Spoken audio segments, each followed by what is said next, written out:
Asphaltage, assainissement pluvial, logements économiques, protection côtière, construction des cités administratives et développement des infrastructures routières. Autant de projets pour améliorer le cadre de vie du Béninois. Depuis quelques années, le Bénin a résolument engagé une démarche orientée vers le développement durable. Celle-ci se traduit par la mise en œuvre de solutions concrètes, adaptées, durables et résilientes pour répondre aux défis de l'amélioration du cadre de vie sur l'ensemble du territoire national. C'est un développement qui intègre les générations à venir.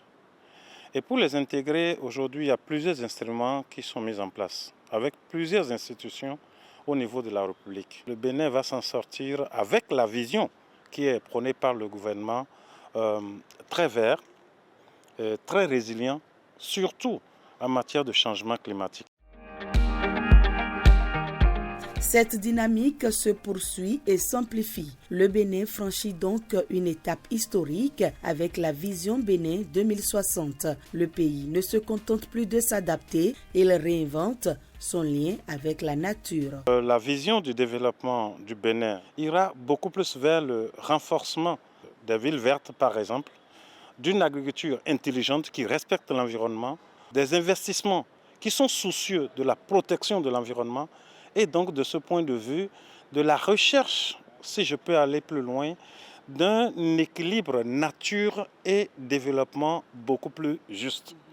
Et quand on tendra beaucoup plus vers cet équilibre, je crois que c'est l'homme qui s'en trouvera satisfait. Avec la création des parcs, leur entretien, je pense que cela va contribuer énormément à un pays très prospère. La vision 2060 promeut le renforcement de la résilience du système béninois. Cette orientation s'appuie sur les atouts du Bénin en matière d'utilisation des énergies renouvelables et sa riche biodiversité, tout en reconnaissant les défis de la pollution et de la dégradation des écosystèmes.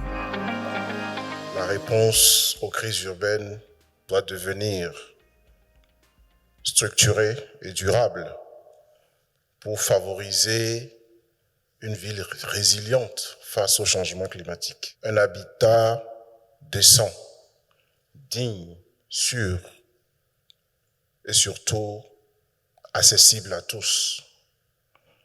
Une mobilité fluide, sobre et équitable.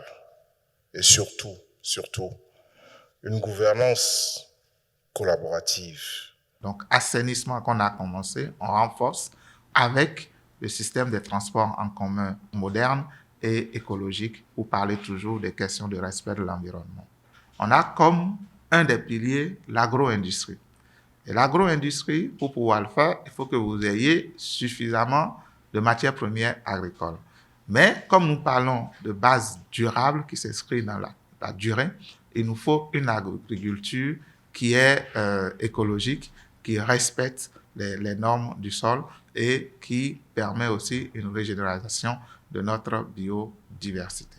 Pour parvenir à un environnement sain et durable, le citoyen doit être placé au cœur même de cette vision. Le citoyen béninois a un grand rôle. Il doit avoir ce réflexe de protection de l'environnement. Et c'est individuellement que la conscience doit naître. Et puis, la force publique doit rester. Le défi est immense, mais la trajectoire est fixée. Le Bénin de demain sera vert, prospère et souverain. Le compte à rebours est déjà engagé.